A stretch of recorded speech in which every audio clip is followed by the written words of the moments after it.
Good evening, everyone. A very warm welcome to all the students, teachers, esteemed colleagues from Tata Steel Foundation, and to our distinguished speaker. I, Ms. Monmi Barwa from TERI, welcome you all. Today, we are gathered here for the to celebrate the World Wetlands Day. And being the last in the series, we are also here for the virtual expert session, which is for the students and teachers as part of the project Green School Phase 4. And आप लोग को सब लोग को पता होगा green school के बारे में बट फिर भी I would like to give you just a brief introduction and you all must be aware about how the green school was envisioned and which was in it started in 2017 with a focus on augmenting the capacities of students from classes 6 to 8 through curriculum linkages, action projects, and capacity building activities by learning the basics on four broad environmental themes, that is energy, water, forest, and biodiversity, and waste. The project so far has been successful in promoting the environmental consciousness amongst the students. And why I say successful, because we are in the fourth phase, and we have been engaged with you all, and we have seen you all work. So this is a success for us. And so this time we thought of interlinking it with climate change and the sustainable development goals, and basically to tap the energy of students and teachers across the project locations for climate action at the school level. In this context, a series of expert sessions for teachers and students in the form of webinars were planned, and this were meant to further train on interlinking with climate change and the sustainable development goals, to basically to cultivate the values and knowledge to live more sustainable lives. On the occasion of World Wetlands Day, we are, like I mentioned, we are gathered here for the virtual expert speak session for students and teachers on biodiversity and climate change as a whole.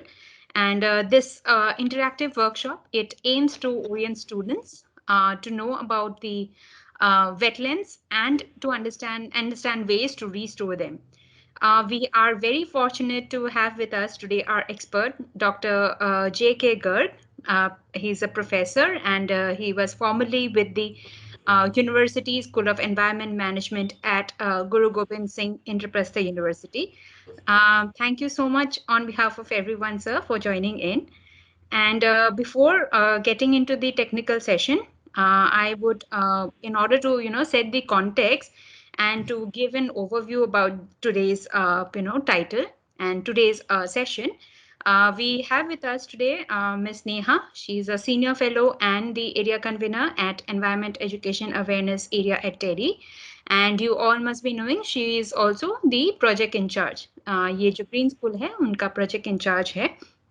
And so without any further delay, I would request Ms. Neha to kindly set the context, and over to you, Neha. Thank you so much, Monmi. And let me just quickly share my screen. Okay, is it visible? Yeah. Yeah. बच्चों, मॉनमी ma'am ने आपको बहुत अच्छे से समझाया वो green school के बारे में कि हम उसके अंदर क्या कर रहे हैं, और आप सबको पता है वी हैव ऑर्गेनाइज अभी तक 15 expert sessions on different themes. And आज क्योंकि वर्ल्ड वेटलैंड डे है और हमारा जो लास्ट सेशन था वो बायोडाइवर्सिटी के ऊपर था, तो हमने जो अपने एक्सपर्ट सेशन को आज के दिन के साथ सेलिब्रेट करने की सोची. And thank you so much for joining in. And I know आपके बाकी फ्रेंड्स एंड फैमिली मेम्बर्स भी हमारे साथ जल्दी जुड़ने वाले हैं. To start with world wetlands day, ये हर साल 2 फरवरी को मनाया जाता है to raise awareness about wetlands and also to mark the anniversary of the Convention on Wetlands जो अडॉप्ट करा था इंटरनेशनल ट्रीटी में in 1971. वेटलैंड्स आप में से बहुत सबको पता है, but quickly to recap, wetlands क्या होते हैं? They include both freshwater and marine and coastal ecosystems such as all lakes, river, underground aquifers, swamps, marshes, wet grasslands, मतलब आपके पानी के स्रोत, ठीक है, उन्हें आप कहते हैं। क्या इम्पोर्टेंस है, जरूरत है इन्हें बचाने की? हाँ, क्योंकि जिस स्पीड से अभी तक हमने बात किया था लास्ट टाइम कि हमारे फॉरेस्ट डिग्रेड हो रहे हैं, हमें उन्हें बचाने की जरूरत है। उसी तरह wetlands, we are losing our wetlands 3 गुना फास्टर देन फॉरेस्ट। आप समझ रहे हैं, मतलब फॉरेस्ट जब डिग्रेड होते हैं उनसे क्या नुकसान होता है ये हमें पता है, बट वेटलैंड्स तो उनसे 3 गुना ज्यादा स्पीड पर डिग्रेड हो रहे हैं। So nearly 90% of world wetland has been degraded since 1700. So this is something which has been happening. But wetland important है, हमें उनको बचाने की ज़रूरत है। तो apart from the technical knowledge, there is also important कि हम इसके बारे में national अपने नेशनल से भी पहले अपने लोकल लेवल पर, अपने स्टेट लेवल पर, इंडिया लेवल पर और ग्लोबली इसकी अवेयरनेस के बारे में बात करें, लोगों को बताएं क्या कर सकते हैं, कैसे बचा सकते हैं, क्योंकि आज हमें डॉक्टर गर्ग बताएंगे सो दैट हम लोगों को इन्वॉल्व कर सकें, उन्हें बता सकें कि ये इकोसिस्टम क्यों इम्पोर्टेंट है, इसको हमें क्यों प्रोटेक्ट करना है, कैसे प्रोटेक्ट करना है। इसीलिए आज हम जुड़े हैं। क्या wetland day Jharkhand and Orissa में पहले सेलिब्रेट हुआ है? बिल्कुल हुआ है, हमने करा था जब टाटा जू और आपके OMQ लोकेशन ने मिलकर सेलिब्रेट किया था। आपके कुछ बच्चों की फोटोज भी हम शेयर कर रहे हैं।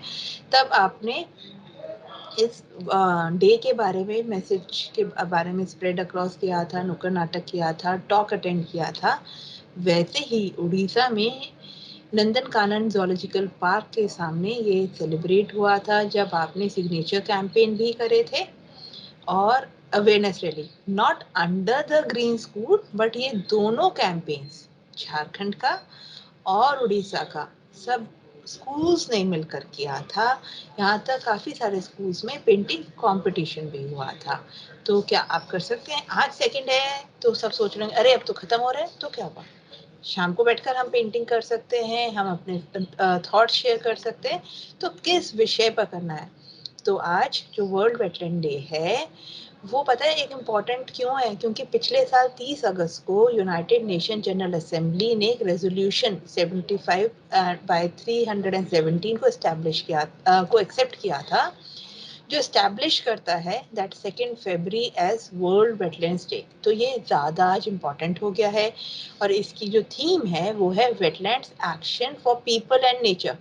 याद है हमने गेम बनाया था 5 P's ऑफ वाटर, उसके अंदर हमने बात करी थी 5 P's की। वैसे ही हम एक गेम भी बना सकते हैं वेटलैंड पे। हम उसके ऊपर पेंटिंग कर सकते हैं, उसके ऊपर हम अपने वीडियोस बना सकते हैं, हम उसके ऊपर स्लोगन बनाकर शेयर कर सकते हैं, या हम अपने व्हाट्सएप ग्रुप पर अपने बाकी फ्रेंड के साथ इस बारे में बातें कर सकते हैं और ज़्यादा इन्फॉर्मेशन समझकर उनके साथ शेयर कर सकते हैं। रात को डिनर के टाइम अपनी फैमिली के साथ शेयर कर सकते हैं। और वैसे भी इस साल का जो फोकस है अर्जेंट कॉल टू एक्ट, तो जब तक बताएंगे नहीं तो एक्ट कैसे करेंगे? इसलिए इस साल हमें क्या करना है, जो सर हमें बताएंगे अच्छे से हमें समझना है, उसे सीखना है और बहुत सारे फ्रेंड्स के साथ शेयर करना है। आई अंडरस्टैंड बहुत सारे बच्चों के एग्जाम्स चल रहे हैं, आपकी ट्यूशन्स चल रही हैं, इसलिए हम YouTube रिकॉर्डिंग के लिंक्स तो शेयर करते ही हैं। तो आप कभी भी गर्ग सर को आराम से सुन सकते हो, ये नहीं है अरे अभी ट्यूशन क्लास थी थोड़ा सा मिस हो गया, कोई प्रॉब्लम नहीं है। जो मिस हो गया आप YouTube पर रिकॉर्डिंग पर सुन पाएंगे और जो मैंने बोला है याद से करना है, ठीक है? So with this over to Monmi to invite Dr. Garg. Thank you, Neha. Thank you for a brief, for setting the context. And I hope बच्चे अभी आपने already कुछ किया होगा आज के लिए। आज World Wetlands Day है, आज कुछ किया होगा। But moving on to the technical session and to हम लोग ये वेटलैंड और किस तरीके से हम लोग कंजर्व रीस्टोर कर सकते हैं, we have our expert here who will talk about it, And we have with us Dr. J.K. Garg, a professor formerly with the University School of Environment Management at GGSIP, as I mentioned, university and आप लोग को मैं थोड़ा brief introduction देना चाहती हूँ doctor Garg के बारे में. So Professor Garg has more than 44 years wide-ranging professional experience in the field of use of geospatial techniques for ecosystem analysis and monitoring, especially wetlands in India. Started his professional career in 1976 in the Space Application Center, India Space Research Organization, Ahmedabad. His academic career began in 2008 in February when he joined the Indraprastha University. He was Dean University of Environment Management and Director Center for Disaster Management Studies in the university. After superannuation, he was also associated with the Terry School of Advanced Studies as a senior fellow from March 2019 to October 2020. Professor Garg has pioneered the use of remote sensing and GIS techniques for environmental applications in India. However, people know him more for conceptualizing and implementing first scientific inventory of wetlands in India using Indian remote sensing satellite data.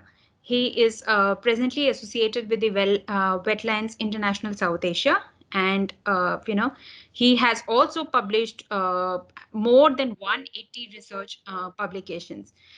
So this is just a brief bio of Dr. Garg. We are very fortunate to have with us today Dr. Garg. And sir, we very much look forward to your talk. And so over to you, sir. Thank you, Neha और मोनमी. ज़्यादा हालांकि मैं हिंदी बोलने वाला ही हूँ, पर बोलने की साइंस के उसमें आदत कम रह गई, तो बीच में मिक्स सा होता रहेगा. तो ये स्टूडेंट्स का नंबर अभी कम ही है, शायद बाद में ज्वाइन करेंगे या यूट्यूब पे देखेंगे. मैं अपनी स्क्रीन शेयर करने की कोशिश करता हूँ.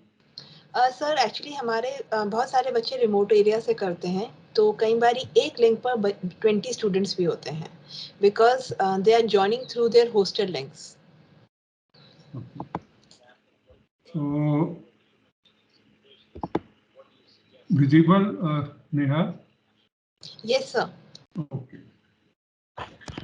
तो बच्चों, जो आपको बताया गया, मिस नेहा ने बताया और मोनी ने बताया, आज वर्ल्ड वेटलैंड डे है और मेरा ये सौभाग्य है कि बच्चों के साथ इंटरेक्ट करूं और ये कोशिश करूं कि वेटलैंड्स, या जिसको हिंदी में आर्द्र भूमि भी बोलते हैं, उनका पुनरुद्धार कैसे किया जाए. तो मैं जो अपनी वार्ता है उसमें ये बताने की कोशिश करूंगा वेटलैंड्स क्या होते हैं, आर्द्र भूमि क्या होती है. हालांकि मिस नेहा ने और मोनमी ने बताया है कि क्या होते हैं वेटलैंड्स, पर मैं थोड़ा सा उसको इलाबोरेट या डिटेल में बताऊंगा और रामसर कन्वेंशन के बारे में थोड़ा सा और बताऊंगा, और भारत में कितनी रामसर साइट हैं या वेटलैंड्स ऑफ इंटरनेशनल इम्पोर्टेंस हैं, और वेटलैंड्स के क्या क्या कैरेक्टरिस्टिक्स हैं, क्या क्या उनके पता नहीं गुण या कहो क्या क्या उनके भाग हैं, और वो क्या क्या हमारे को सेवाएं देते हैं, उनकी वैल्यू क्या है, उनको ये सर्विसेज हमारे को क्या क्या मिलती है, और क्या क्या उनको खतरा है वेटलैंड्स को. जो अभी आपको बताया गया कि 90% जैसे जो वेटलैंड्स हैं वो समाप्त हो गए हैं या बहुत बुरी हालत में हैं, और हम किस प्रकार वेटलैंड्स को रिस्टोर कर सकते हैं, उनको उनमें गुणात्मक परिवर्तन ला करके उनसे जो कम से कम उनको रिहेबिलिट कर सकते हैं, और इकोसिस्टम सर्विसेज जिसके लिए वो वेटलैंड बना है, क्योंकि कोई भी दो वेटलैंड एक जैसे नहीं होते, बहुत सारी सिमिलरिटीज होती है पर एकदम दो एक जैसे नहीं होते. और मैं इसके साथ साथ आपको ये भी बताऊंगा, क्योंकि आप अभी स्टूडेंट्स हैं, आपका उसमें ज्ञान बढ़े, कि जो सैटेलाइट्स हैं और जो आपके मोबाइल में जीपीएस है और एक जीआईएस भी होता है, ज्योग्राफिकल इंफॉर्मेशन सिस्टम, उसका इस्तेमाल या प्रयोग करते हुए हम कैसे वेटलैंड्स को बचा सकते हैं, उनकी देखभाल कर सकते हैं, उनको सुरक्षा प्रदान कर सकते हैं। जैसा कि आप सबको विदित है कि पृथ्वी पर पानी तो बहुत है, पर 70% तो जो हमारा लैंड, जो समुद्र है, और जो हमारा पानी है उसका 97.5% समुद्रों में है। ग्लेशियर और जो स्नो जैसे पहाड़ों पे हिमालयाज में हमारे यहाँ होते हैं, और इसी तरह दूसरी जगह भी है। और जो परमानेंटली फ्रोजन एरियाज है, स्पेशली जो उत्तरी गोलार्ध में, वो भी इतना करते हैं। तो जो हमारे पास पीने का जो स्वच्छ या जो फ्रेश वाटर है वो बहुत कम है, जिसमें लेक्स, स्वेम्स और रिवर मिला दिए जाएं और ग्राउंड वाटर मिला दिए जाएं तो भी रफली 1% जैसा ही होता है। ये कहा जाता है कि पृथ्वी पर 3% जैसा पानी हम पी सकते हैं, लायक इसका है। पर इसका जो गुणवत्ता और इसका जो ये बार बार इसके दोहन की वजह से ये कम होता जा रहा है। अब मैं ये आपको समझाने की कोशिश करता हूं कि वेटलैंड्स होते क्या है।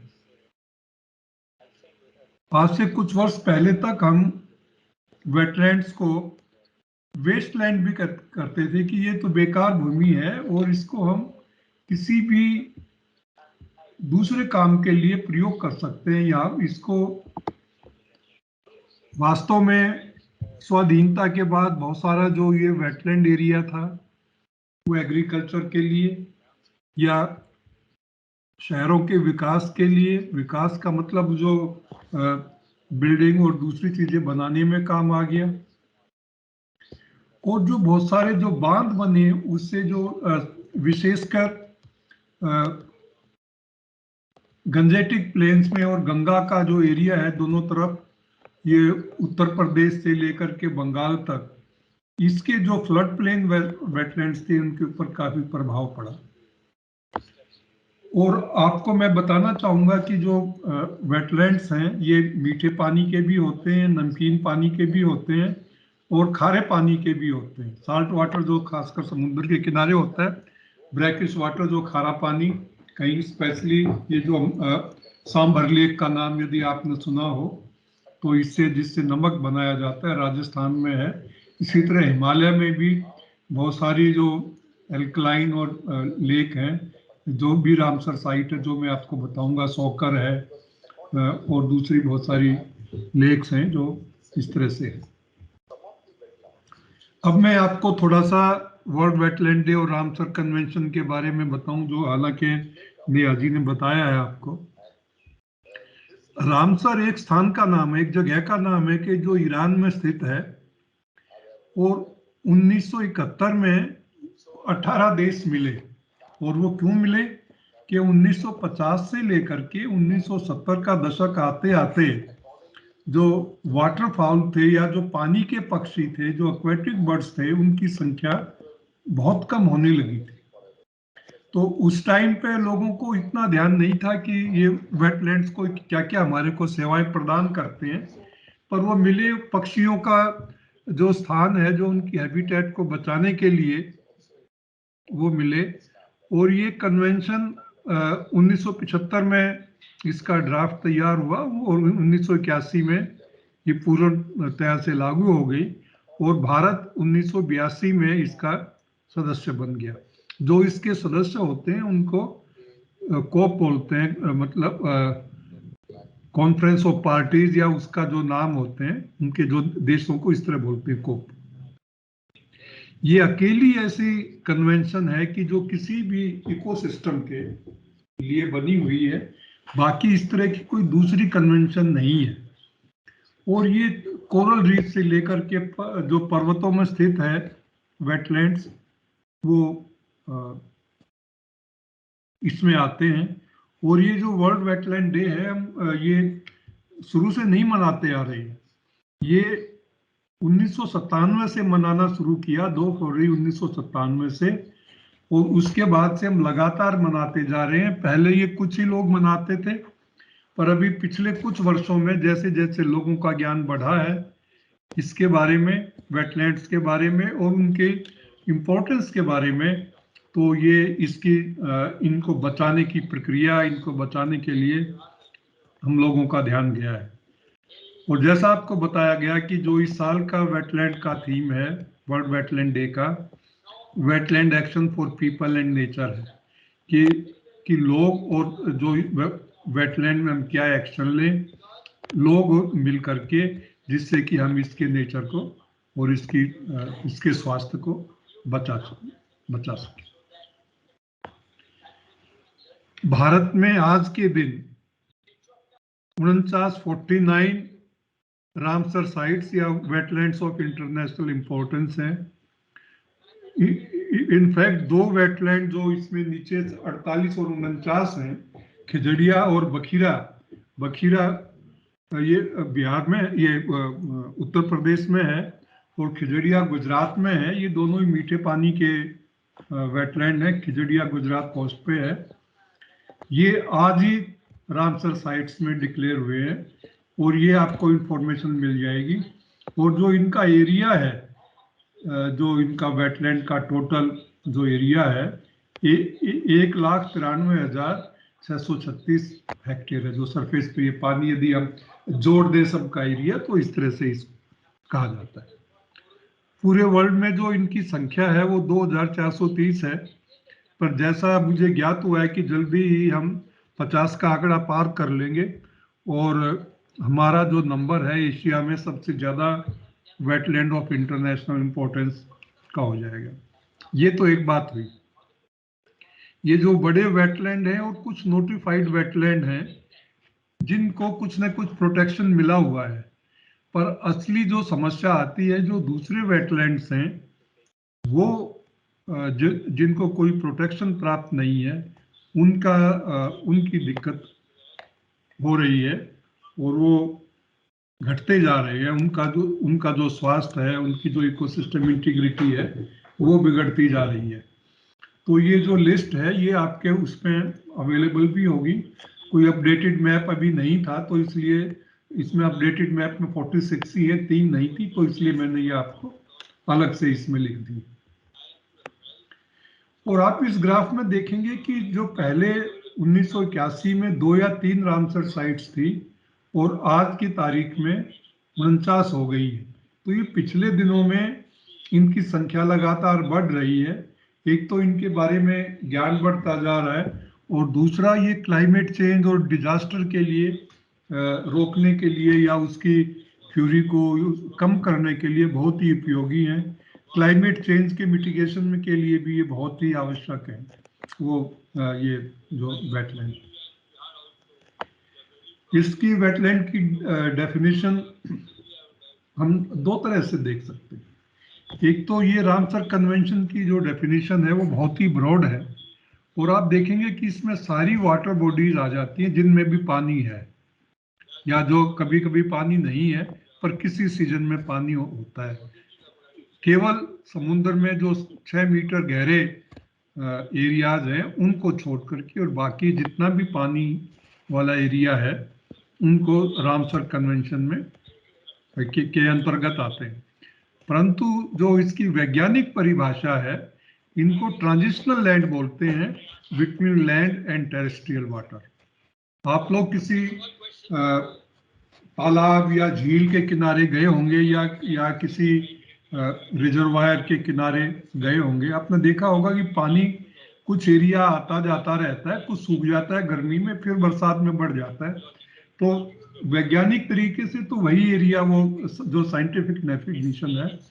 और एक दूसरा भी है कि रफली जो हालांकि पूर्णतया सहमत तो नहीं है, पर 3 से 4 मीटर गहराई तक के जितने भी वाटर बॉडीज हैं या जो उनका एरिया है वो वेटलैंड के अंतर्गत आते हैं।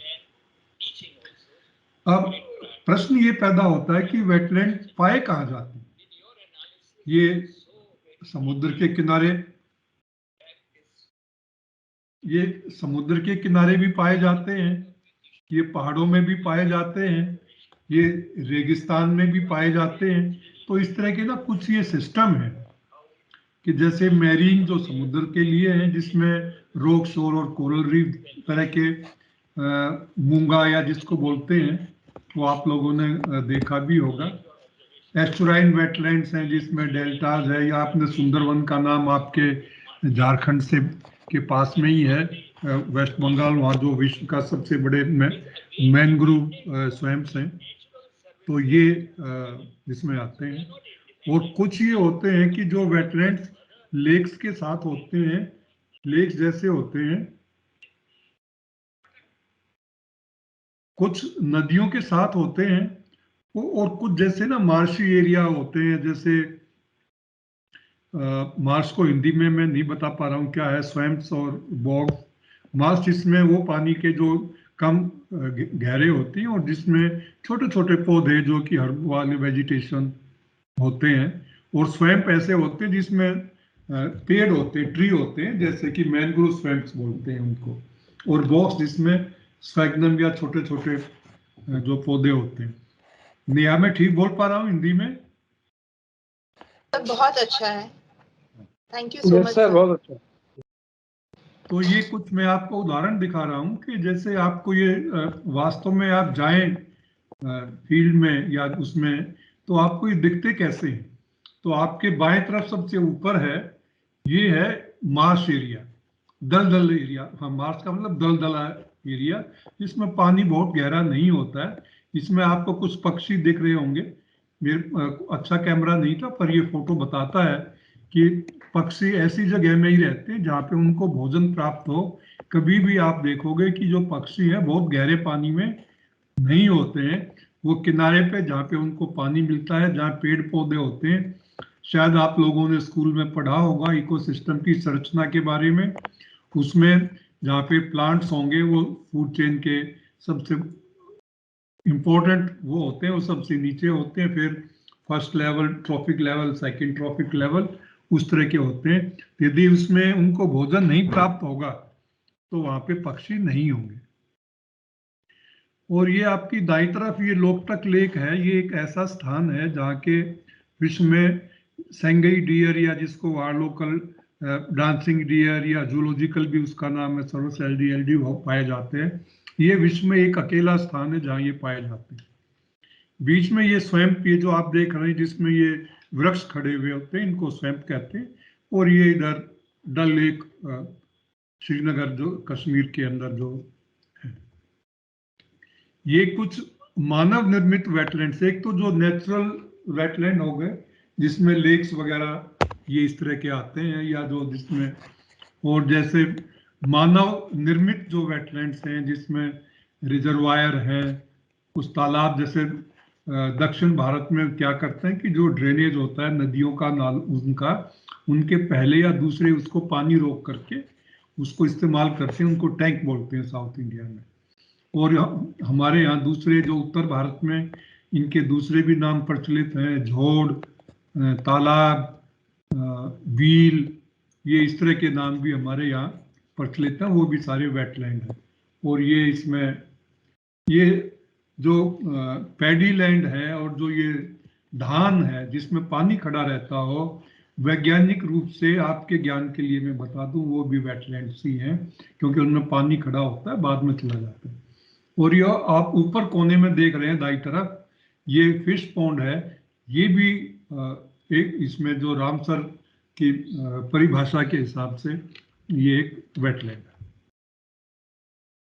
ये कुछ कोस्टल टाइप के वेटलैंड है, आपके ज्ञान के लिए है, पर क्योंकि हालांकि आज आप लोगों के आसपास समुद्र बंगाल और उड़ीसा में ही आता है, पर फिर भी आप जाने तो अच्छा है। ये कुछ मैनग्रोव हैं।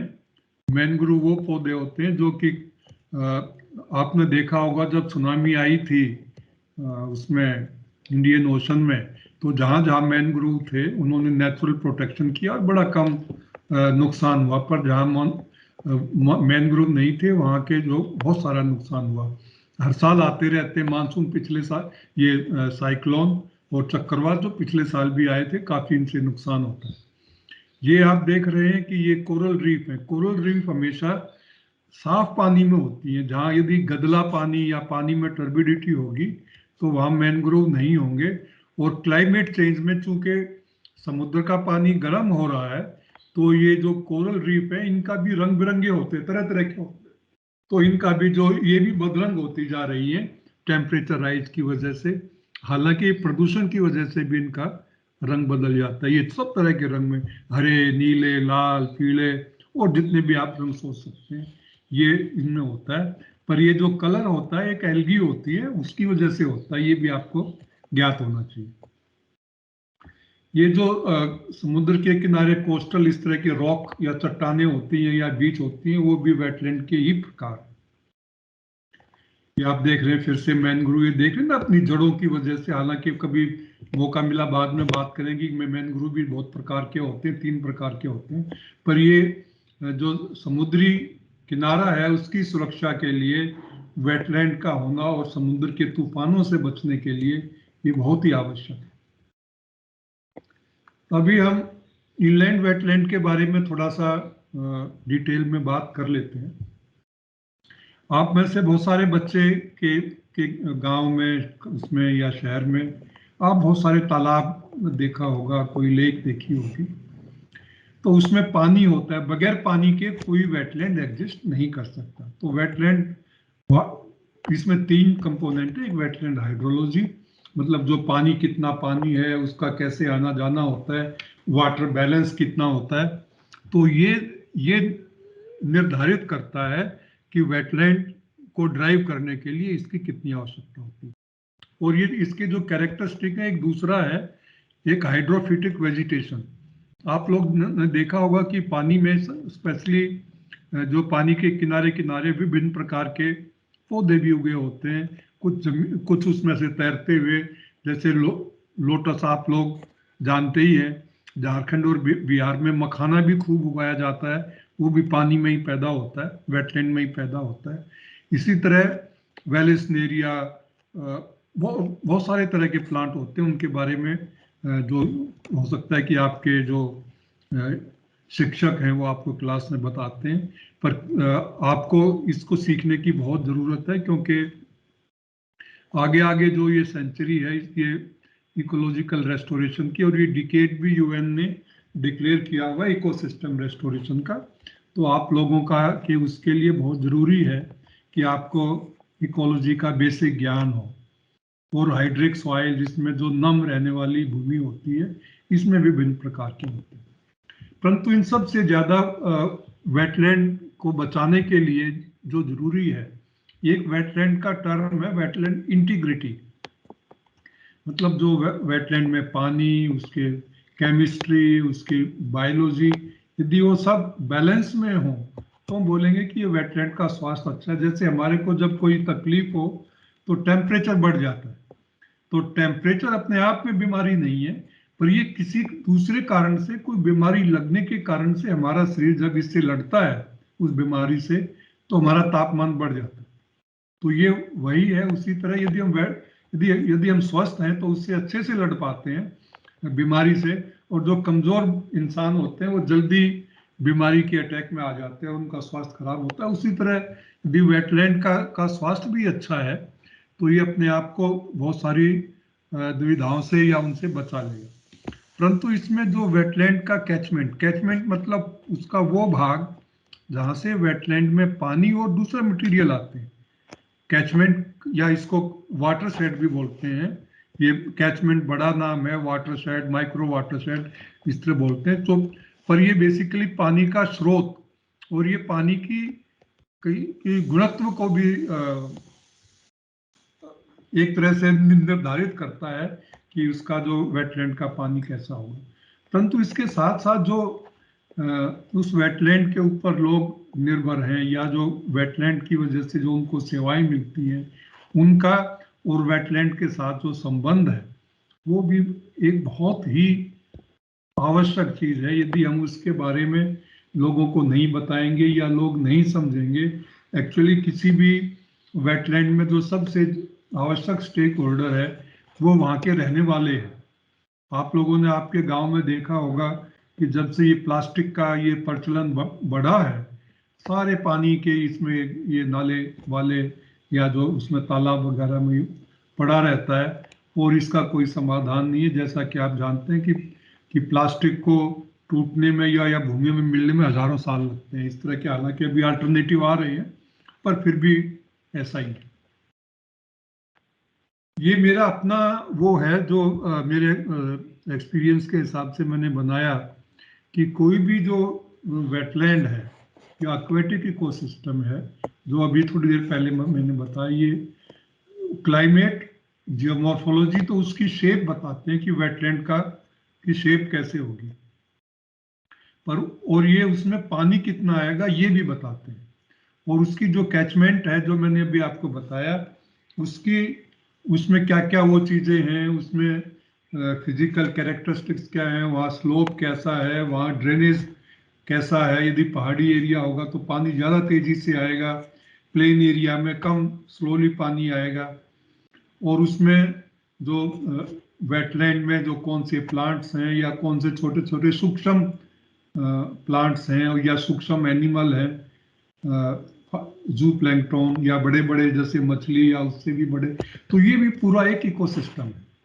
इकोसिस्टम में बहुत सारे ट्रॉपिक को स्टेट होते हैं और बगैर प्लांट्स के कोई भी इकोसिस्टम सरवाइव नहीं कर सकता। आप यदि किसी वेटलैंड में से प्लांट हटा दें और ये कर दें कि वहाँ कोई प्लांट का या कोई सीड या कोई आके ही ना गिरे, तो कुछ टाइम के बाद वो सिर्फ एक पानी पानी रह जाएगा या हो सकता है वो भी सूख जाए, पर वो वेटलैंड जो उसके सर्विसेज है, जो सेवाएं हैं जो प्रदत्त करता था वेटलैंड, वो नहीं दे पाएगा। अच्छा, अब हम देखते हैं कि ये जो वेटलैंड की सर्विस हमारे को मिलती क्यों और कैसे। 2005 में एक मिलेनियम इकोसिस्टम की असेसमेंट की रिपोर्ट आई थी। उसमें जो इकोसिस्टम्स हैं उनसे हमारे किस प्रकार की 4 तरह की सेवाएं मिलती हैं। प्रोविजनिंग, जिससे कि हमारे को पानी, भोजन, पाउडर, फ्यूल, टिम्बर, इस तरह की जो फाइबर, जूट जैसे है उस मिलता है। बहुत सारी दवाइयाँ भी होती हैं उसमें। और जो मैं अभी मखाना का तो आपके साथ में बता ही रहा था। और जैसे ये दूसरी इनको प्रोविजनिंग सर्विस करते हैं। वेटलैंड रेगुलेटिंग सर्विस करती है। यदि आप देखोगे कि नॉर्मली जो नेचुरल वेटलैंड है आसपास की भूमि का जो स्लोप है उसकी तरफ होता है, तो जब बरसात में किसी गांव में या उसमें पानी आता है तो पानी का बहाव उसकी तरफ होता है, जिससे कि बाढ़ वगैरह की स्थिति कम होती है।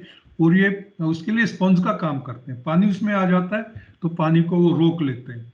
पानी को ये साफ भी करते हैं क्योंकि इसमें सेडिमेंट है।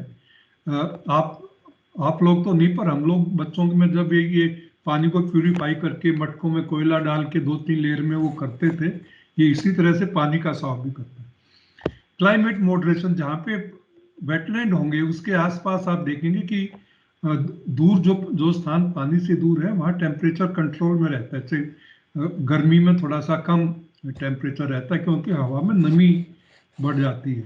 ये वैसा ही है कि जैसे आप गर्मी के दिनों में जब टेम्परेचर 50 हो, सूखी हवा में कोई मॉइस्चर ना हो, पंखा चलाएं तो आपको गर्म हवा लगेगी। पर थोड़ा सा यदि बरसात के दिनों में पंखा चलाएंगे तो आपको ठंडी हवा मिलेगी उसी पंखे से। तो उसी तरह का है पोलिनेशन, बीमारियों के उसमें कंट्रोल में और पोल्यूशन कंट्रोल में, ये इस तरह की सेवाओं को रेगुलेटिंग सर्विस बोलते हैं। और कुछ कल्चरल सर्विसेज होते हैं जैसे धार्मिक सेवाएं, स्पिरिचुअल, लोग जैसे गंगा में स्नान करते हैं या आसपास बहुत सारे लोग टूरिज्म के लिए भी जाते हैं वहाँ पे, उसमें बोटिंग वगैरह भी होती है। एस्थेटिक सेंस भी होती है। जो मैं आपको बताऊं, यदि आप बम्बई या दूसरे शहर में जाएं तो जो बिल्डिंग समुद्र की तरफ जिनका वो है मुंह है, उनकी कीमत ज़्यादा होती है।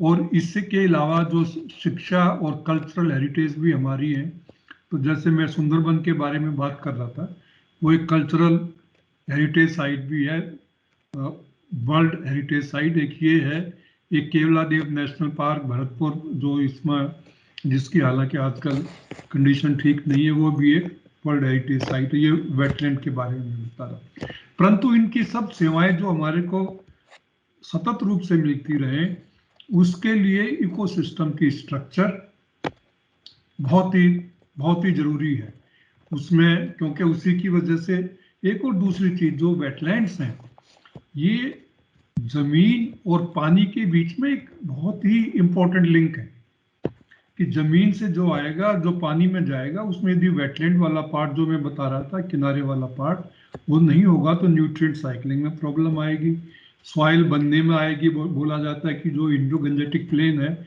ये नदियों से लाई हुई, उससे मिट्टी से, सेडिमेंट से बना हुआ है। बायोडायवर्सिटी, उसमें वेटलैंड में कितने पौधे हैं, कितने तरह के पौधे हैं, उसके अंदर जो स्ट्रक्चरल कंपोनेंट जो नाम मैंने दिया है, उसके अंदर कहीं पे उठे हुए एरिया हैं, कहीं पे जैसे कि ये मैं क्या बोलूँ, आइलैंड टाइप्स हैं, या दूसरे पौधे वगैरह का भी कोई आइलैंड है। और इस तरह का जो हैबिटेट फॉर वाइल्ड लाइफ और इवोल्यूशन के लिए ये जो चीज़ें हैं, इनकी वजह से ही हमारे को ये बाकी की 3 सेवाएं मिलती हैं। और इसलिए कहा जाता है कि वेटलैंड्स इस पृथ्वी के अनसंग हीरोज हैं।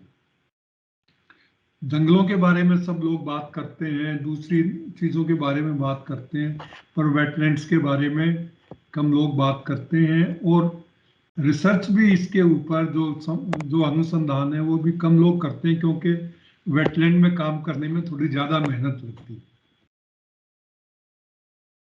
तो जब हम वेटलैंड को बचाएं या उनको रिस्टोर करें, उनका स्वास्थ्य वर्धन करें, तो इसके लिए जैसा कि आपने देखा, जो वेटलैंड के बारे में हमारे को पानी की गुणवत्ता के बारे में चाहिए, जो कि बहुत कम मिलता है।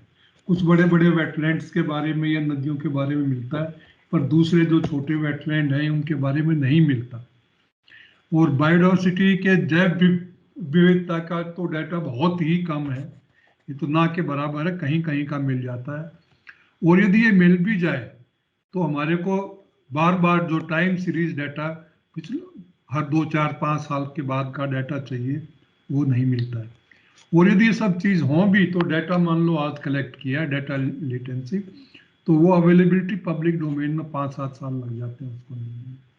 अब जब ये इतने कॉन्स्टेंट हैं, ये इतनी समस्याएं हैं, तो हम कैसे एक वैज्ञानिक तरीके से वेटलैंड्स को रिस्टोर करने के लिए प्लान बनाएं, या उसकी कैसे मैनेजमेंट प्लान बनाएं।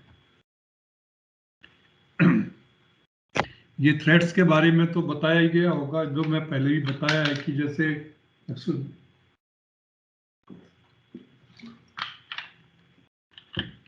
अर्बनाइजेशन और जो चेंजेस हो रहे हैं, आप जैसा कि आप जानते हैं कि हमारे शहर बढ़ते जा रहे हैं। दिल्ली की आबादी पहले कितनी थी, अभी आज 3 करोड़ के आसपास है। पहले मेरे ख्याल से 2 या 3 करोड़ थी स्वाधीनता के समय में। बॉम्बे बढ़ता जा रहा है, इसलिए जो बहुत सारे वेटलैंड्स हैं वो पहले हमारे जो ये लैंड यूज क्लासिफिकेशन सिस्टम है, सरकारी इसको 9 पॉइंट क्लासिफिकेशन सिस्टम है, उसमें नहीं थे। और सबसे पहले इनको ही, इनके ऊपर ही बिल्डिंग, इनके ऊपर ही फैक्ट्री सब बनती थी। और स्वाधीनता के बाद बहुत सारे जो वेटलैंड्स थे उनको एग्रीकल्चर के लिए भी, कृषि के लिए, क्योंकि हमारा जो देश है उस टाइम इतना अन्न पैदा नहीं करता था कि जिससे हम पूरी सब लोगों को खाना खिला सके, इंपोर्ट करना पड़ता था।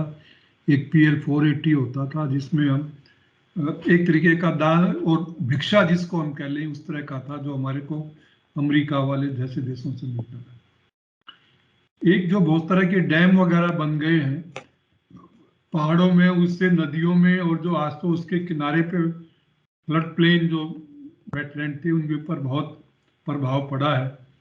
और पानी की जो क्वालिटी है, हम लोगों ने क्या किया, आपने देखा होगा अपने आसपास भी, यदि कोई फैक्ट्री है तो पानी को ट्रीट नहीं करते, वो सीधा किसी नदी नाले में पानी को डाल देते हैं, जिससे उसकी जो लाइफ है, जो उसकी वेटलैंड की या उसका है, वो एकदम जीरो हो जाती है, वो डेड हो जाती है। न उसमें मछली पैदा होती है, न कोई दूसरी चीज होती है। और यदि कुछ होता भी है तो जो मैं भी इकोसिस्टम का बात कर रहा था, उस पानी में जो भी चीजें ग्रो करेंगी वो आपको बीमार करेंगी, क्योंकि उसमें हैवी मेटल भी होंगे, लाइक लेड एक्सेट्रा, जो आपको बहुत नुकसान करें। दूसरी एक सबसे बड़ी समस्या है कि जो किसान जो है वो अपने खेतों में यूरिया, नाइट्रेट, फास्फेट ये डालता है। बरसात में ये पानी के साथ बह जाते हैं और नदी नालों और वेटलैंड्स में जा करके वो वही एक जैसे जमीन पे खाद का काम करते हैं, उसी तरह वहां भी होता है। न्यूट्रिएंट ज्यादा बढ़ेंगे तो ज्यादा प्लांट पैदा होंगे, तो उससे वो उनका बहुत नुकसान होता है और वो वेटलैंड्स अपनी मृत्यु के कगार पे पहुंच जाते हैं। और कुछ ऐसी स्पीसीज है, इन्वेजिव स्पीसीज, जो हमारे देश में नहीं थी, पर वो कुछ कारणों से सुंदरता बढ़ाने के लिए लाई गई, पर वो अभी ऐसे फैल गई जिनसे कोई निजात हम नहीं पा रहे हैं। जैसे जलकुंभी, जिसको अंग्रेजी में वाटर हायसिंथ भी कहते हैं और आइकोर्निया भी बोलते हैं, वो सब जगह फैला रहता है। इसी तरह और भी बहुत सारे जो ऐसे पौधे हैं और बहुत सारे प्लांट्स के अलावा एनिमल्स भी ऐसे ही हैं, जो ये छोटे छोटे जीव हैं जो किसी के साथ आगे तो वो बढ़ते ही जा रहे हैं। एक दूसरा ये जो ग्लोबल क्लाइमेट चेंज हो रहा है, सब ये तापमान बढ़ने की वजह से, उससे भी बहुत हो रहा है। जहाँ पे सूखा पड़ता था वहाँ बरसात हो रही है, जहाँ बरसात होती थी वहाँ बरसात नहीं हो रही है, या बरसात की जो इंटेंसिटी थी वो बढ़ गई है। वर्षा के दिन पहले मान लो 60 दिन थे तो 40 दिन हो गए, और इसी तरह से बड़ी समस्याएं हो गई। जो अभी आपको बताया गया कि हमारे वेटलैंड्स का बहुत नुकसान हुआ, ये सारे कारणों की वजह से। अभी एक रिसेंट रिपोर्ट है कि 85% ऑफ द वेटलैंड्स जो 1700 में थे वो 2000 तक खत्म हो गए। हिंदुस्तान में भी यही समस्या है। और जैसा कि मैं कह रहा था कि हेल्दी वेटलैंड्स, ये जो क्लाइमेट मिटिगेशन के, क्लाइमेट चेंज के प्रभाव को कम करने के लिए, अडेप्टेशन के लिए, बायोडाइवर्सिटी और जीव विविधता के लिए, और मानव स्वास्थ्य और प्रोस्पेरिटी के लिए बहुत ही आवश्यक है। ये भी लेटिसिया कार्वेलो, जो कि एक यूएनईपी की मेंबर हैं, उन्होंने ये कहा है। एक नक्शा इसमें बताया गया कि कैसे कैसे वेटलैंड्स हुए, कि आप देखेंगे कि 1990 के बाद भी 50% वेटलैंड्स खो गए हैं, और भारत में 50% का नुकसान हुआ है।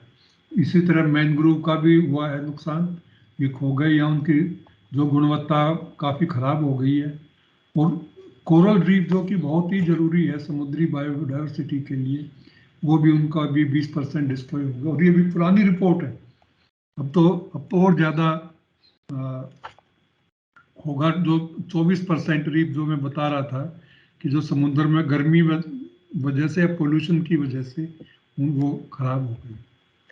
ये कुछ शहरों में हुआ था, मैं ज़्यादा डिटेल में नहीं जाऊंगा सर्वे करने के लिए, पर आप देखेंगे कि ज़्यादातर शहरों में जो ये वेटलैंड है 50% से ज़्यादा ख़त्म हो गए हैं। बिटवीन 1970 टू 2014 सेटेलाइट डाटा, ये 22 शहरों और कस्बों का किया गया था वेटलैंड इंटरनेशनल साउथ एशिया के द्वारा सेटेलाइट डाटा देखते हैं। ये पिक्चर आपको समझाने के लिए कि वेटलैंड का हम कैसे कर सकते हैं बहुत ही आवश्यक है।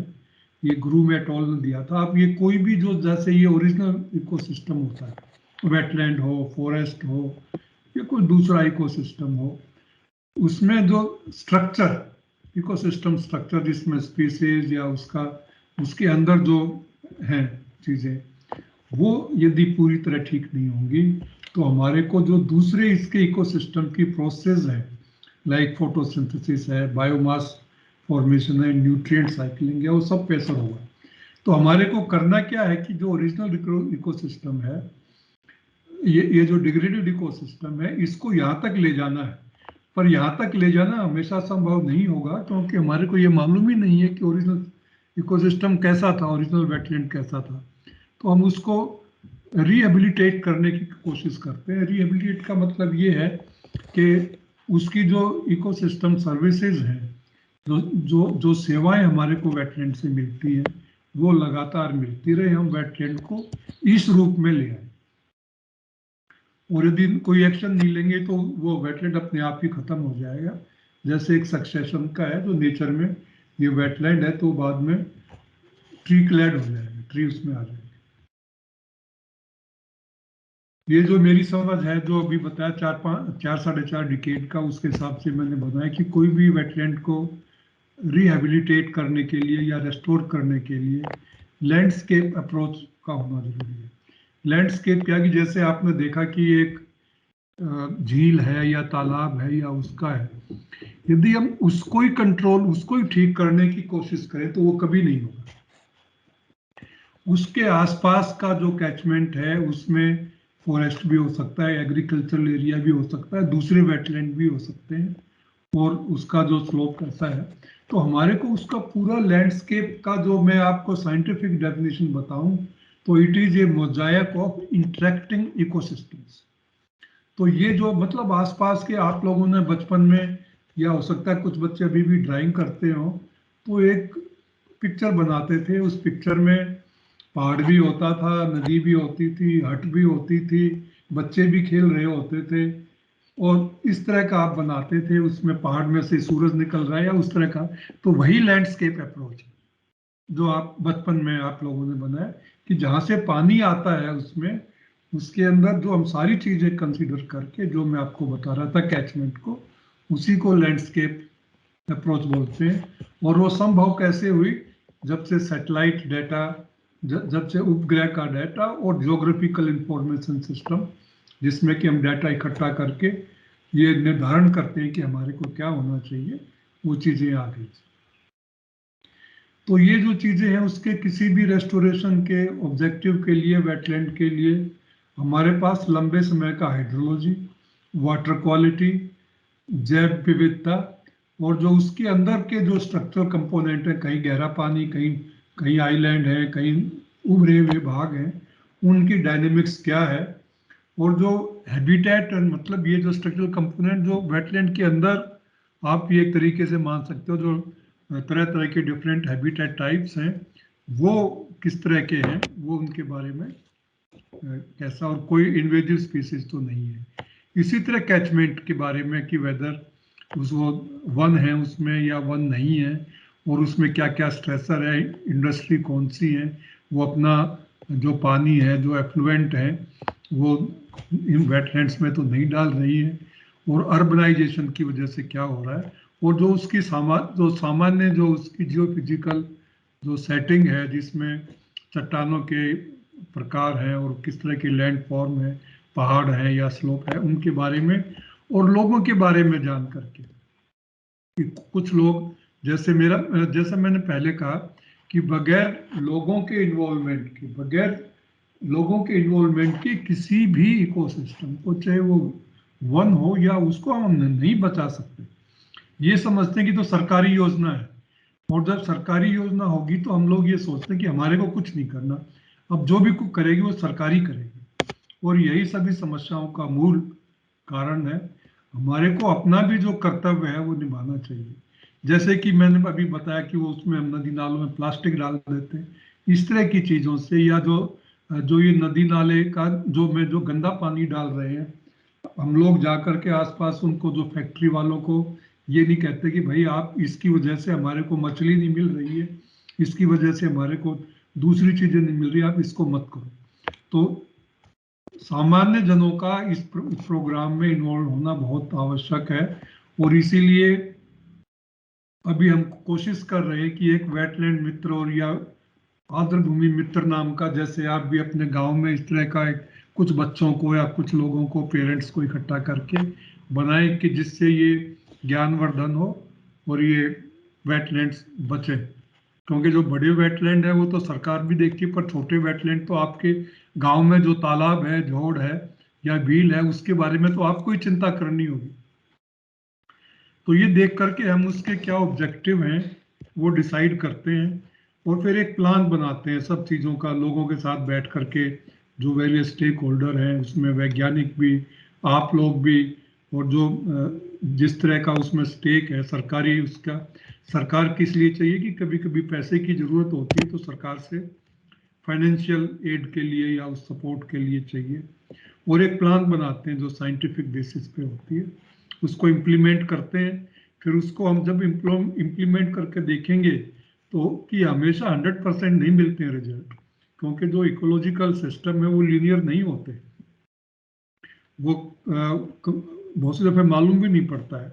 और एक अडेप्टिव मैनेजमेंट, मतलब ये देखते हैं फिर दोबारा से उसके देखते हैं कि ये वेटलैंड की इंटीग्रिटी पर क्या हुआ और कैचमेंट की इंटीग्रिटी, इन सब चीज़ों को मिला के हम देखते हैं। और एक फिर दोबारा से लॉन्ग टर्म प्लान या कुछ मॉडिफिकेशन करना हो उसमें करके उसको करते रहते हैं और बाद में फिर उसको इम्प्लीमेंट करते हैं। उसकी बहुत सारी चीज़ें हैं, वो मैं पता नहीं आपको बताऊं या नहीं बताऊं, वो भी पूछना पड़ेगा। वेटलैंड रेस्टोरेशन में उपग्रहों का और जो ये रिमोट सेंसिंग का, जीआईएस का एक बहुत बड़ा रोल है। जैसे आप लोग ये कैमरे से फोटो लेते हैं या देखते हैं सोलर लाइट, ये आपको वाइट लाइट में फोटो आप ले पाते हैं दिन के समय में, या रात के समय यूज करोगे तो फ्लैश आपको यूज करना पड़ेगा। पर बहुत सारी जो इंफॉर्मेशन है वो इसके अलावा, विजिबल पार्ट के अलावा भी है, जो मैं आपको डिटेल में तो नहीं जाऊंगा, पर हो सकता है कि आप में से कोई साइंस के स्टूडेंट हों और इलेक्ट्रोमैग्नेटिक स्पेक्ट्रम के बारे में जानते हों। नियर इंफ्रारेड, थर्मल इंफ्रारेड और माइक्रोवेव रीजन में भी हम रिमोट सेंसिंग करते हैं और इसमें सब तरह की अलग अलग तरह का जो चीजें हमारे को मिलती हैं।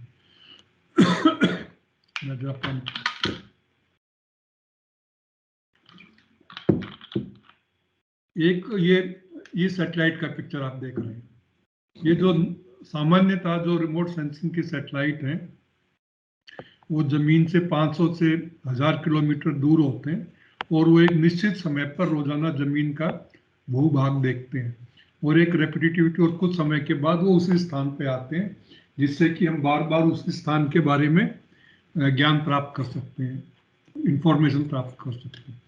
और एक ये ज्योग्राफिकल इंफॉर्मेशन सिस्टम ऐसा कि ये कंप्यूटर बेस्ड है, जिसमें जो भी हमारे को सैटेलाइट से डाटा मिले, कोई अवेलेबल दूसरा मैप हो, सेंसस डेटा हो, जनसंख्या का जो भी चल रहा है इधर का, और दूसरे स्कूल के पोस्टल कोड, सब इंफॉर्मेशन हम इसमें डाल सकते हैं। और ये डाल करके हम ये देखते हैं कि अलग अलग तरह के सिनेरियो बनाते हैं, फिर डिस्कस करते हैं, कोशिश करते हैं कि जो सबसे अच्छा सिनेरियो हो उसको इम्प्लीमेंट करें। और एक जीपीएस तो आप लोग जानते ही है, आपके सबके मोबाइल में जिसके पास भी है उसमें होता है, वो लोकेशन की डिटेल के लिए। आपके मोबाइल में जो है जीपीएस, उसकी एक्यूरेसी 20 मीटर होती है। अभी हिंदुस्तान का जो है, भारत का जो है नाविक, इसकी एक्यूरेसी 5 मीटर के आसपास होगी, जो अभी कुछ जो है इसमें विवा में या इसमें अभी आया है। और रिमोट सेंसिंग से क्या है कि हम दिन रात देख सकते हैं। माइक्रोवेव जो है वो दिन में भी देख सकते हैं, रात में भी देख सकते हैं, बरसात में भी देख सकते हैं। थर्मल का क्या होता है कि जैसे वेटलैंड के टेम्परेचर के बारे में या कैसे चेंजेस हो रही हैं उसके बारे में हम ज्ञात कर सकते हैं। परंतु इन सब के साथ साथ आपको वेटलैंड के बारे में जो ज्ञान, जो हम पहले बात कर रहे थे, उसकी भी जानकारी होनी बहुत ही आवश्यक है। उसके जानकारी के बिना आप रिमोट सेंसिंग, जीआईएस या कोई भी वैज्ञानिक पद्धति का इस्तेमाल आप नहीं कर सकते। ये मैं छोड़ देता हूँ, ये रिमोट सेंसिंग का वो जो कैसे कैसे है, जो कौन कौन से रीजन है और कौन से माइक्रोवेव रिमोट सेंसिंग का है। पर रिमोट सेंसिंग बेसिकली उसका मतलब ये कि जो चीज़ें आप दूर से देखें वो आप फिजिकल कांटेक्ट में ना आए। जैसे आप कैमरे से फोटो लेते हैं उसी तरह सैटेलाइट भी लेते हैं, ये उसी तरह का ही है। और उसके लिए हम कैसे, जैसे हम अपने दिमाग से उसको इंटरप्रेट करते हैं कि ये वो इंसान है या ये पेड़ है, उसी तरह हम ग्राउंड ट्रूथ डाटा कलेक्ट करके मतलब उसको वो करते हुए, और हमारा दिमाग कंप्यूटर है, उसी तरह हम कंप्यूटर का इस्तेमाल करते हैं या जो स्क्रीन पे दिखता है उसका एनालिसिस कर सकते हैं। ये मैं आपको नहीं बताऊंगा क्योंकि आपने बताया कि बच्चे छोटे हैं। Neha, Yes, sir, it would be additional knowledge. हाँ, तो जो मतलब ये जो रिमोट सेंसिंग है कि ये उसके लिए एक एनर्जी का सोर्स चाहिए, जैसे सूर्य होता है, या रात के टाइम हम अपने कैमरे से ले तो वो फ्लैश लाइट होती है। एक मीडियम चाहिए जैसे कि वायुमंडल है, उसके लिए जमीन पे जो ये ऑब्जेक्ट्स हैं, सूर्य की किरणें आती हैं जमीन पे, उनके साथ इंटरेक्ट करती है, कुछ एब्जॉर्ब हो जाती है, कुछ ट्रांसमिट हो जाती है, कुछ वापस वायुमंडल के द्वारा से उपग्रह तक पहुंच जाती है। और वो जो ज्ञान है, वो जो इंफॉर्मेशन है, हम जमीन पे ये जो आप देख रहे हैं एंटीना जैसा जो आपके टीवी पे में भी लगा होता है, उस तरह का ये बड़ा होता है। उस तरह से वो करके और उसको ऐसे फॉर्म में लाते हैं कि आप उसका इस्तेमाल करें। आप लोगों ने यदि नहीं देखा हो तो गूगल अर्थ में बहुत सारे पिक्चर हैं जो सारी सैटेलाइट से ली गई है और उसमें आप देख सकते हैं, आपके तालाब के बारे में, आपके घर के बारे में ज्ञान प्राप्त कर सकते हैं। तो मेरा ये आपसे अनुरोध है कि आपके मोबाइल में, आपके लैपटॉप पे गूगल अर्थ डाल करके और अपना जो आसपास के वेटलैंड्स हैं उनके बारे में, आसपास के बारे में ज्ञान प्राप्त करें। और इसके लिए जो इसको मैं बता चुका हूँ कौन सी स्केल चाहिए, ये जो सैटेलाइट का है, ये कैचमेंट के बारे में भी मैं बता चुका हूँ कि उसमें कैचमेंट की इंटीग्रिटी बहुत ही आवश्यक है वेटलैंड की इंटीग्रिटी के लिए। वेटलैंड का स्वास्थ्य ठीक रहे, इसके लिए उसके कैचमेंट का स्वास्थ्य, जिसमें उसमें वन है या नहीं है, या जैसे स्ट्रेसर है जो मैं पहले बताया था, कुछ इंडस्ट्री या जो उसकी जियोफिजिकल जो सेटिंग है, जो प्राकृतिक संरचना है, जैसे चट्टाने या लैंड फॉर्म्स या स्लोप एटसेट्रा, इन सब का पानी की क्वालिटी पे या वेटलैंड की क्वालिटी पे असर पड़ता है और इसका भी हमें ध्यान रखना चाहिए। Sir, sorry to cut you in between. Sir, I think we can, sir, wrap up in 5-10 minutes. Okay. तो ये मैं दिखा रहा था सैटेलाइट की कुछ पिक्चर हैं जिसमें लेक्स वगैरह, या आपके बिहार में ऑक्सबो लेक, ये झारखंड में ऑक्सबो लेक भी होंगी, ये इसी तरह का ये एक्वेटिक वेजिटेशन लाल रंग के उसमें दिखाई पड़ती है। तो भारत में ये जो पहली इन्वेंट्री जैसे कि बताया गया आपको कि 1998 में हुई और उसके बाद अभी 2010 में भी दूसरी इन्वेंट्री हुई, उसके हिसाब से भारत में 15 मिलियन हेक्टेयर जैसा एरिया वेटलैंड्स के अंदर है। ये मैं आपको एक छोटी सी चीज बताऊं कि जो वेटलैंड के स्वास्थ्य के बारे में, ये आप अपने आप भी बना सकते हैं, या आपने जो गांव में लोहार होगा उससे बनवा सकते हैं। एक 30 सेंटीमीटर का गोल वो लेकर के बीच में एक रस्सी बांधने का हुक जैसा बना के उससे आप पानी में डुबोएं और ये पता लगे तो पानी अच्छा है या ठीक है उसके बारे में ज्ञान प्राप्त होता है, उसकी वेटलैंड की या पानी की क्वालिटी के बारे में, टर्बिडिटी के बारे में ज्ञान प्राप्त कर सकते हैं।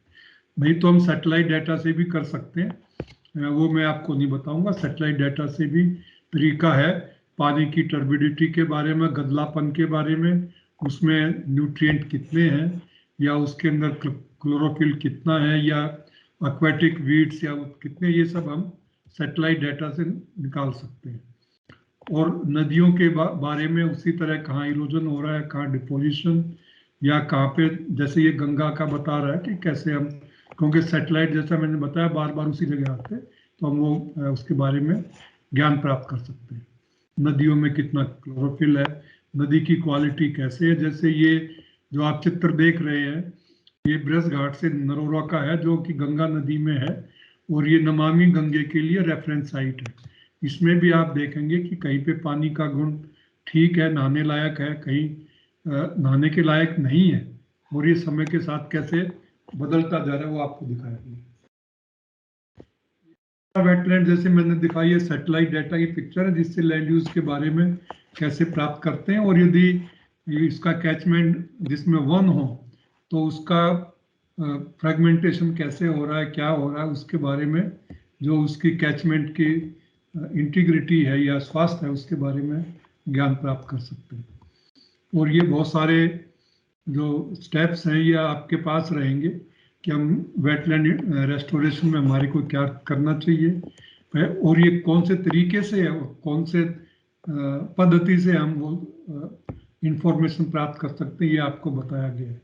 जैसे वेटलैंड इन्वेंट्री के लिए रिमोट सेंसिंग, वेटलैंड कैरेक्टराइजेशन के लिए रिमोट सेंसिंग, या जो डाटा हमारे पास उपलब्ध है, वेटलैंड डिलिनिएशन के लिए भी इसी तरह, ये सब चीज़ों के बारे में करने के बाद हमारे को एक रेस्टोरेशन प्लान बनानी होती है जिसमें लोगों का इन्वॉल्वमेंट बहुत आवश्यक है। और जो मैंने आपको पीछे एक चित्र में दिखाया था, उसके ऑब्जेक्टिव्स वगैरह बना करके, और स्टेक होल्डर, जिसमें आप सबसे ज़्यादा स्टेक होल्डर हैं, गांव के लोग, शहर के लोग, वो सबसे ज़्यादा स्टेक होल्डर हैं, उनको मिला करके एक प्लान बनाई जाए, उस प्लान को इम्प्लीमेंट किया जाए, फंडिंग एजेंसी के पास से पैसा लिया जाए, नहीं तो कुछ जैसे गांव के वेटलैंड है वो अपने आप भी आप लोग कर सकते हो, श्रमदान करके या उस तरह से हम बना सकते हैं। और उसको देखें कि जो हमने वेटलैंड मैनेजमेंट प्लान बनाई वो ठीक काम कर रही है नहीं कर रही है।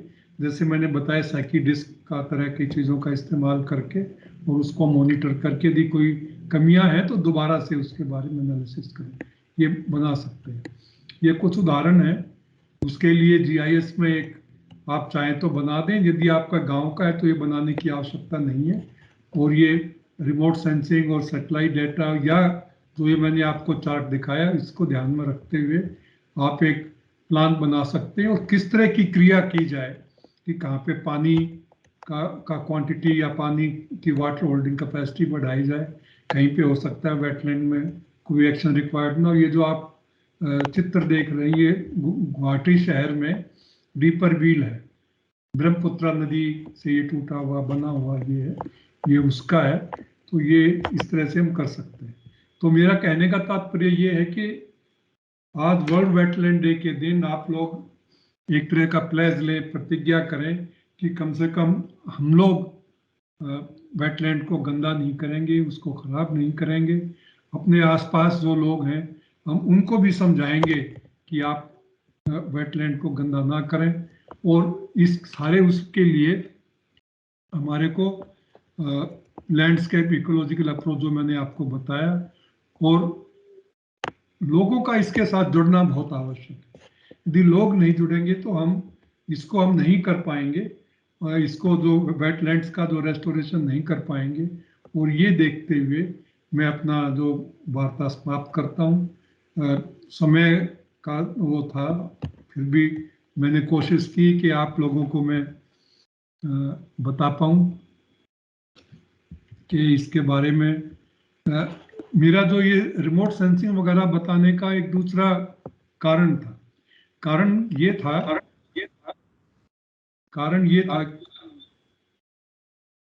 कि आप लोग अभी से जान जाएं कि रिमोट सेंसिंग के अलावा ये दूसरे उसके अलावा भी जो आप जमीन में करते हैं, सैटेलाइट डाटा या उपग्रह से भी आप जब बड़े होंगे तो कम से कम आपको ये ध्यान रहे कि हम सैटेलाइट डाटा का भी इस्तेमाल कर सकते हैं।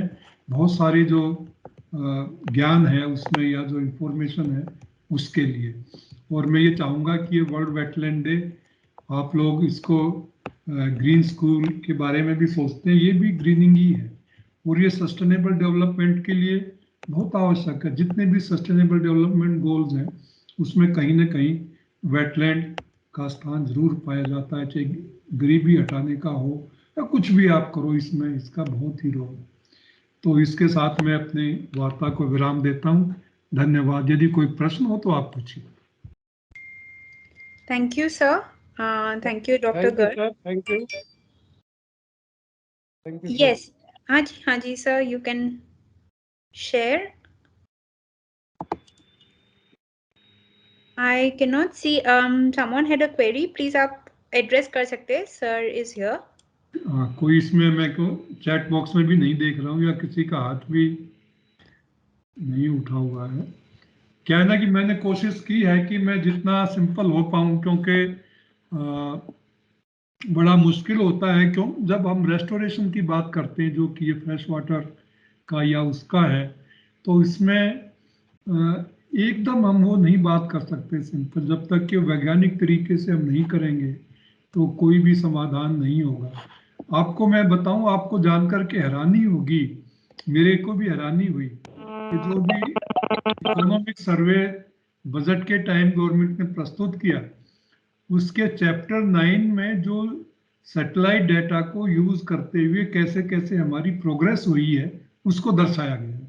यदि आप में से कम जो शिक्षक लोग हैं वो देखें कि सैटेलाइट डाटा का कैसे कैसे इस्तेमाल किया जाता है, तो हाँ जी.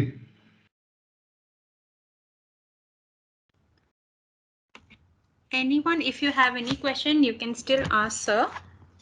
He's here only for some time.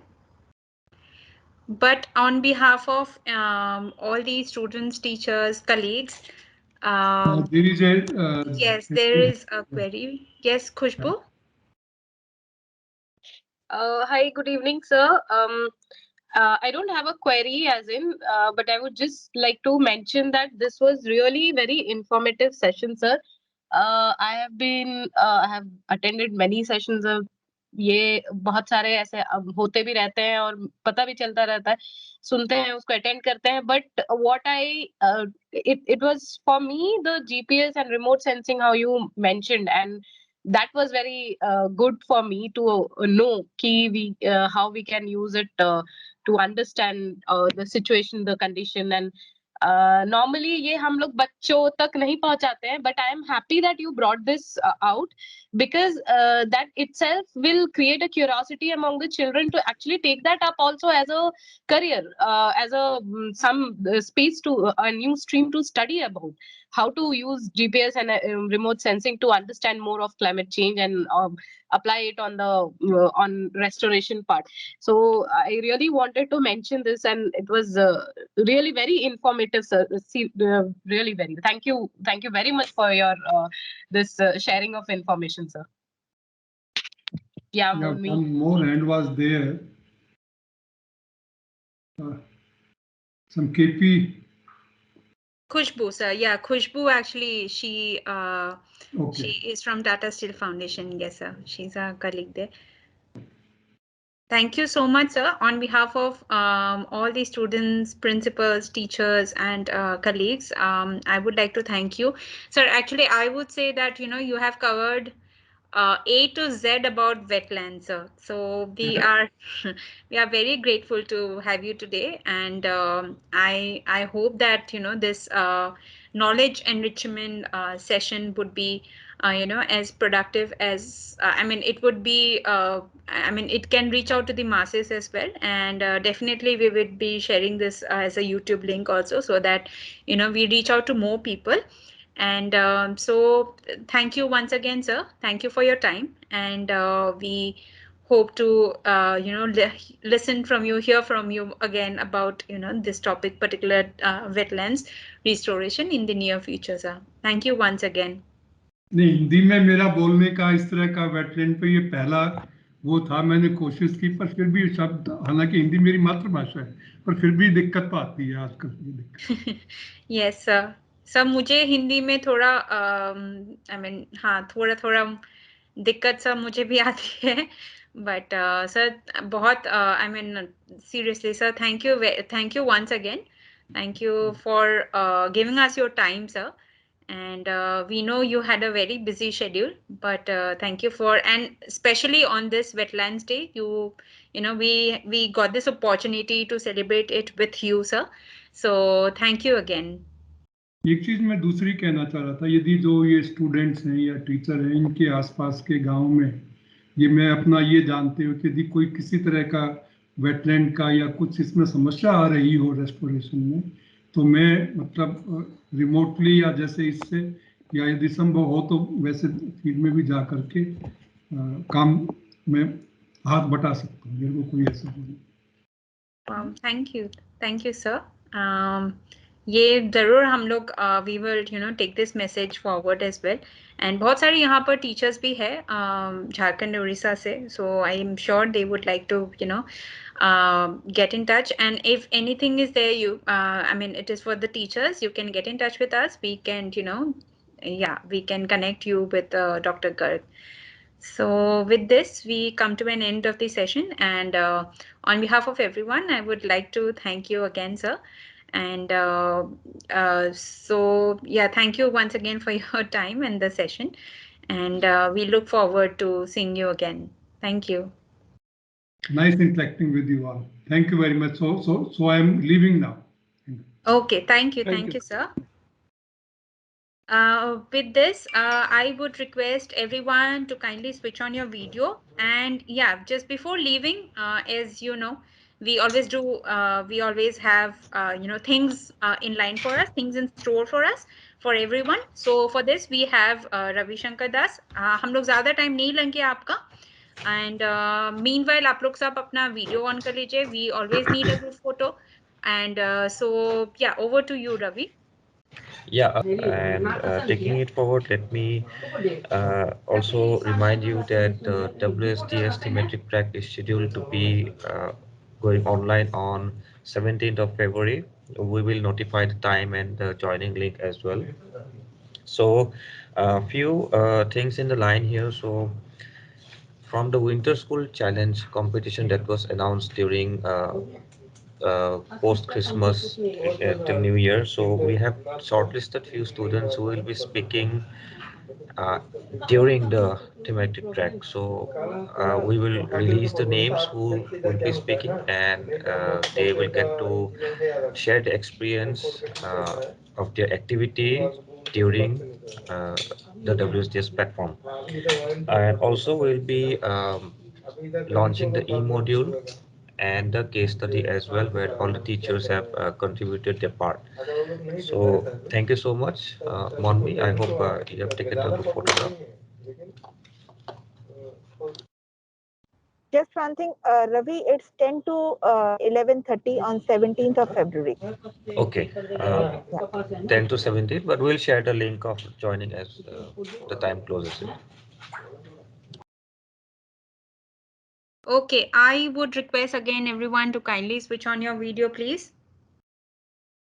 Because I can only see 6 of them. Everyone, please, if you could switch on your video quickly, and then we can take a screenshot. I can only see a few.